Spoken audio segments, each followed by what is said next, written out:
It-tfal u l-familji tal-inħawi ta' Ħalfarruċ fil-lokalità ta' Ħalluqa issa jistgħu jgawdu minn żona rekreattiva. Dan hekk kif tlestit l-ewwel fażi tal-proġett tal-Park tal-Familja f'Ħalfarruċ.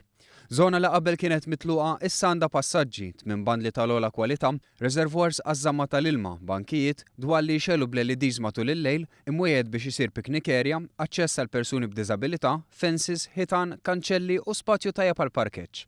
Tħabbar dan f'konferenza tal-aħbarijiet fl-istess Park tal-Familja. Park li x-xogħol tiegħu twettaq permezz ta' 300,000 euro fondi taħt il-programm Leader bl-għajnuna tal-Gall Xlokk. Mingħajr dawn il-fondi saħaq is-Sindku John Xkembri dan il-proġett ma kienx iseħħ għax dan l-investiment kien iktar mill-baġit ta' sena tal-Kunsill. Tenna li lan tal-proġett huwa li jittejjeb l-ambjent u jkunu preservati żoni rurali f'Ħalluqa u Ħalfarruċ u fl-istess ħin ikunu offruti spazji miftuħ għal familji luqin u tal-madwar. Segretarju parlamentari Ian Boġġ qal importanti li jkun assigurat li l-Kunsilli Lokali jkollhom aċċess għal fondi. Qal il-proġett Gall li huma maqsum fi Xlokk, Majstral u Għawdex għandu allokati 4 miljun euro, fondi li qed issir ħidma biex jitilgħu bi 3 miljuni oħra.